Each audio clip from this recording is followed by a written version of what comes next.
सो housing finance sector हमने discuss कर लिया लास्ट वीडियो में कि बहुत ही अच्छी ग्रोथ अपॉर्चुनिटी अवेलेबल है उसमें अगले 20-25 ईयर्स के लिए। एंड वी डिस्कस्ड कि कौन सी ऐसी कंपनीज़ हैं जिनका करंट परफॉर्मेंस अच्छा है एंड ऑब्वियसली आउटलुक भी आने वाले टाइम में बहुत ही स्ट्रॉन्ग लग रहा है। सो इस वीडियो में हम ऐसे ही एक और थीम डिस्कस करेंगे, ऐसे एक और सेक्टर डिस्कस करेंगे जिसमें अगेन सिर्फ 10-15 ईयर्स के लिए नहीं बट इनफैक्ट अगले 2-3 डेकेड के लिए बहुत ही अच्छी ग्रोथ अपॉर्चुनिटी अवेलेबल है। सो ये जो पूरा का पूरा थीम है इसका नाम है फाइनेंशियलाइजेशन। ये पूरी थीम की हम बात कर रहे हैं। एंड इंटरेस्टिंग पार्ट ये है कि इसमें कोई एक दो सेक्टर नहीं है, बट अगर हम इसमें पूरी थीम की का अगर हम डिस्कशन करें तो इसमें 3 से 4 सेक्टर्स निकल करके आते हैं जिसमें अगेन नेक्स्ट 20-25 या 30 ईयर्स तक के लिए एक बहुत ही स्ट्रॉन्ग ग्रोथ अपॉर्चुनिटी अवेलेबल है।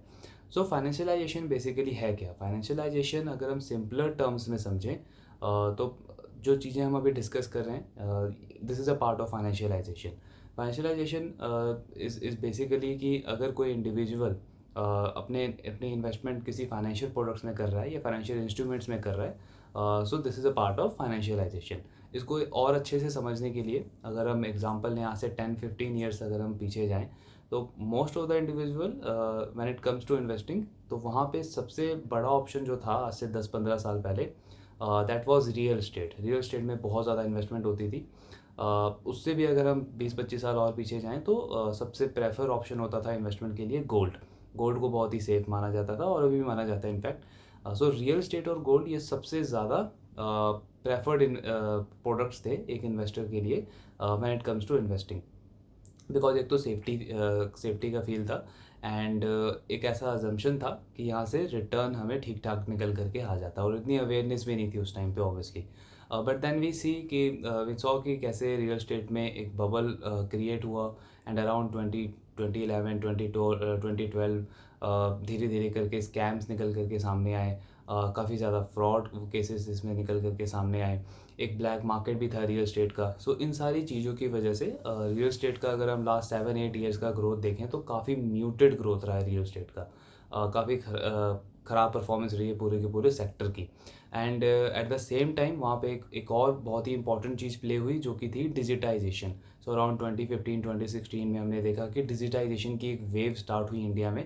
तो इन दोनों चीज़ों की वजह से एक सबसे इम्पॉर्टेंट जो अवेयरनेस है वो मिलनी स्टार्ट हुई इन्वेस्टर्स को, क्योंकि with the help of digitisation बहुत सारे लोगों को ये चीज़ पता चलनी स्टार्ट हुई कि जो रियल स्टेट है या जो गोल्ड है, ये दोनों एसेट क्लासेस आपको इन्फ्लेशन बीटिंग रिटर्न्स भी अवेलेबल क्रिएट नहीं कर पाते हैं। आई थिंक इनके अगर हम रिटर्न्स देखें तो वो हार्डली इन्फ्लेशन को भी बीट कर पाते हैं। सो ये सारी अवेयरनेस मिलनी स्टार्ट हुई। देन इसके साथ डिजिटाइजेशन की हेल्प से एक इन्वेस्टर के पास जो बाकी फाइनेंशियल प्रोडक्ट्स हैं या जो बाकी के एसेट क्लासेस हैं उनमें इन्वेस्ट करने के एक बहुत ही अच्छे ऑप्शंस अवेलेबल हुए। बिकॉज उससे पहले अगर किसी को बैंक अकाउंट भी खुलवाना होता था तो हमें बैंक विजिट करना पड़ता था, but with the help of digitisation आज अगर हमें बैंक अकाउंट भी ओपन करना है तो हम कहीं से भी ओपन कर सकते हैं। सो ये सारी चीज़ें इन्वेस्टर्स के लिए बहुत ही ज़्यादा ईजी हुई, अवेयरनेस क्रिएट हुई।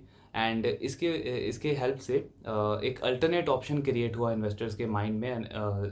बिकॉज रियल एस्टेट तो ऑलरेडी अंडर परफॉर्म कर रहा था एंड गोल्ड भी लोगों को समझ आया कि 5-6% से ज़्यादा का रिटर्न इसमें आता नहीं है अगर हम लॉन्ग टर्म कहकर देखते हैं गोल्ड का।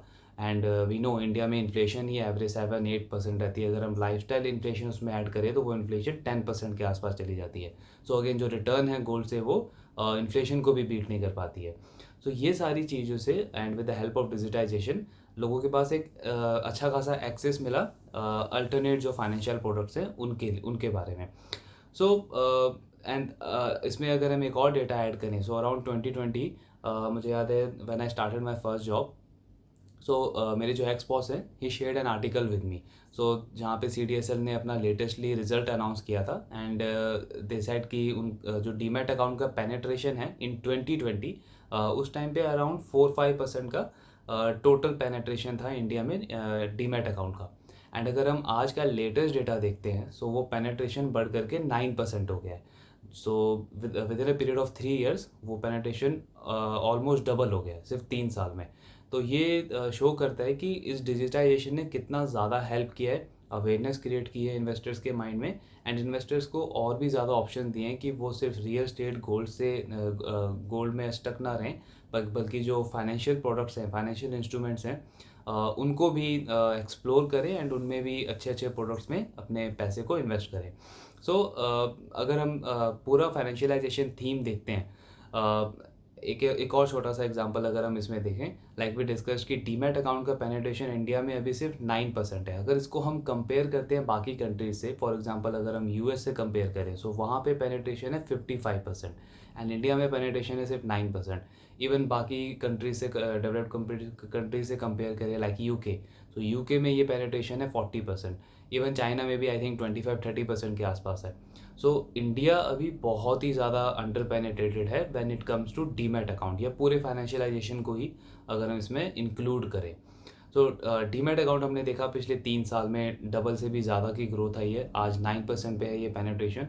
तो सपोज़ अगर ये पूरा का पूरा पेनिट्रेशन अगर अगले 4-5 साल या 10 साल या 15-20 साल में 30-35 या 40% पे भी पहुंचता है, तो ये पूरा का पूरा सेक्टर जो है, ब्रोकिंग सेक्टर, ये ऑलमोस्ट 4-5 गुना हो सकता है बहुत ही easily from its current position. तो बहुत ही अच्छी ग्रोथ रनवे अवेलेबल है इस पूरी फाइनेंशियलाइजेशन थीम में। देन अर्लियर जैसे हमने डिस्कस किया कि इस पूरी थीम में सिर्फ कोई एक पर्टिकुलर सेक्टर नहीं है। जैसे हाउसिंग में हमने देखा कि हाउसिंग फाइनेंस कंपनीज जो हैं वो मेन बेनिफिशियरी होंगी हाउसिंग फाइनेंस सेक्टर की ग्रोथ की।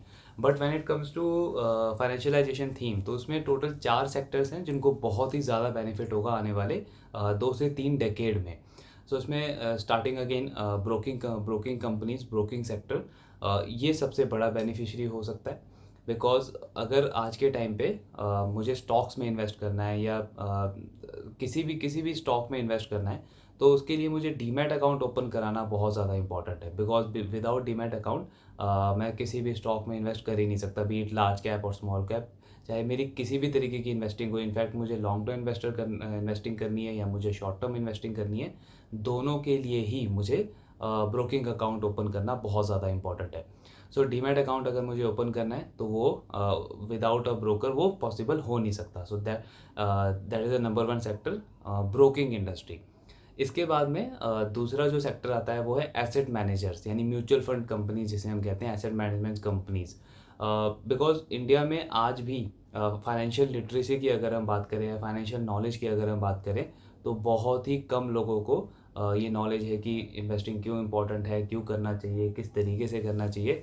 दैन इसके साथ में अगर ये नॉलेज है भी, तो लोगों के पास टाइम नहीं है कि उसको एक्टिवली मैनेज करें, उसको एक्टिवली ट्रैक करें अपने इन्वेस्टमेंट्स को। So for that mutual fund एक बहुत ही बेस्ट ऑप्शन है ऐसे ऐसे कैटेगरी के लिए, जहाँ पे वो अपने पैसे को किसी प्रोफेशनल को हैंड ओवर करते हैं एंड वो प्रोफेशनल उनके उनके एब्सेंस में उनके पैसे को मैनेज करता है। सो म्यूचुअल फंड कंपनीज का भी हमने देखा लास्ट 5-6 साल में बहुत ही अच्छी ग्रोथ आई है। नंबर ऑफ SIP फ्लोज हो या लमसम इन्वेस्टमेंट हो मार्केट में, कंटिन्यूसली ग्रो होता गया है पिछले 2-3 सालों में। अगेन पोस्ट कोविड या 2016-2017 पोस्ट डिजिटाइजेशन, इस सेक्टर में भी बहुत ही स्ट्रॉन्ग ग्रोथ आई है। सो म्यूचुअल फंड अगेन एक ऐसा सेक्टर है जिसमें अगले 2-3 डेकेड के लिए बहुत ही अच्छी ग्रोथ अपॉर्चुनिटी अवेलेबल है। तीसरा सेक्टर जो निकल करके आता है, that is insurance. So financial products की अगर हम बात करें तो अभी भी बहुत बड़ी ऐसी कैटेगरी है जहाँ पे लोगों को एक सेफ्टी चाहिए, एक गारंटी चाहिए, कि हम इन्वेस्ट तो कर रहे हैं बट कोई ऐसा प्रोडक्ट होना चाहिए जहाँ पे हमें गारंटी हो। इक्विटी हो या म्यूचुअल फंड हो, अगेन इसमें वॉलेटिलिटी काफ़ी ज़्यादा रहती है बिकॉज ये दोनों ही पैसा आपका इक्विटी मार्केट में जा रहा है। बट आज भी इन्वेस्टर को, most of the investors prefer करते हैं कि कोई ऐसी स्कीम हो जो गारंटी रिटर्न दे दे हमें। So when it comes to guarantee, insurance एक बहुत ही अच्छा प्रोडक्ट है, एक बहुत ही अच्छा कैटेगरी है।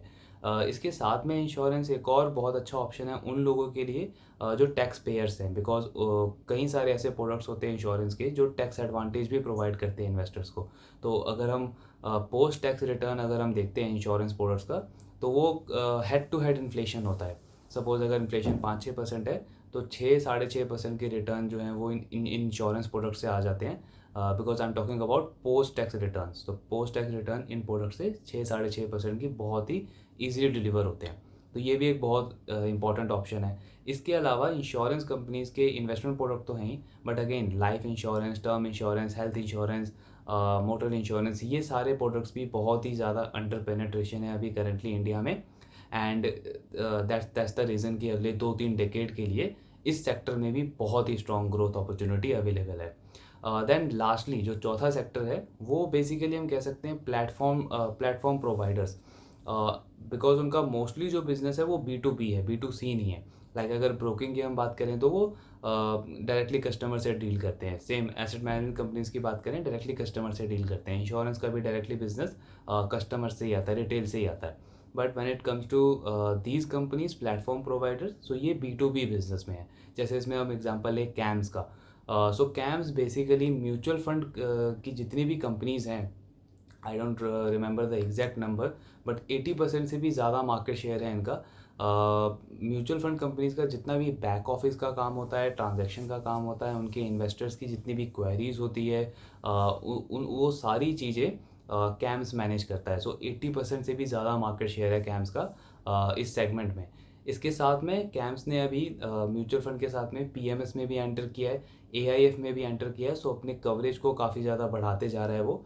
एंड ये एक बहुत ही इंटरेस्टिंग बिजनेस मॉडल है कैम्स का। सो कैम्स एक प्लेटफॉर्म प्रोवाइडर बिजनेस में आता है। इसके अलावा CDSL, central depository services limited, जिनका अगेन मेन बिजनेस मॉडल है कि ऑफ मार्केट में या मार्केट में जितनी भी एक्टिविटी होती है, किसी कंपनी का IPO आता है, या इन्वेस्टर का जो डीमैट अकाउंट होता है उसके उसके उसके शेयर्स को मैनेज करना, सो ये सारी चीज़ें CDSL करता है, एक सर्विस प्रोवाइड करता है। एंड उसके अगेंस्ट में वो कुछ फ़ी चार्ज करता है। सो अगेन CDSL बिकॉज एक सर्विस प्रोवाइड कर रहा है, सो उनकी जो मेन इनकम होती है वो फ़ी इनकम होती है। Then lastly BSE Bombay stock exchange, because वो भी एक सर्विस प्रोवाइड कर रहा है। किसी कंपनी का IPO आ रहा है, कोई ट्रांजैक्शन हो रहा है, राइट्स इशू हो रहे हैं, डिविडेंड आ रहा है, सो ये सारी चीज़ें मैनेज करता है BSE। एंड अगेन इसके अगेंस्ट में वो भी फ़ी चार्ज करता है। सो ये तीनों कंपनीज जो हैं ये प्लेटफॉर्म प्रोवाइडर्स हैं। सो जैसे जैसे नंबर ऑफ डीमैट अकाउंट बढ़ेंगे, जैसे जैसे नंबर ऑफ म्यूचुअल फंड में इन्वेस्टर्स बढ़ेंगे, फोलियोज बढ़ेंगे, नंबर ऑफ SIPs बढ़ेंगे, तो उससे डायरेक्टली फ़ायदा जो है वो इन तीनों कंपनीज़ को होगा जिनकी हमने बात की। तो ये 4 सेक्टर्स हैं जो इस फाइनेंशियलाइजेशन थीम में बहुत ज़्यादा इम्पॉर्टेंट रोल प्ले करते हैं। एंड अगले 2 से 3 डेकेड में एक बहुत ही स्ट्रॉन्ग ग्रोथ अपॉर्चुनिटी अवेलेबल है इन चारों सेक्टर्स में। नेक्स्ट वीडियो में हम डिस्कस करेंगे ब्रोकिंग सेक्टर का, डीप एनालिसिस करेंगे कि कौन सी कंपनीज हैं इन सेक्टर में जिनका अभी करंट परफॉर्मेंस कैसा है, एंड ऑब्वियसली आउटलुक कैसा रह सकता है आने वाले टाइम में। Thank you very much.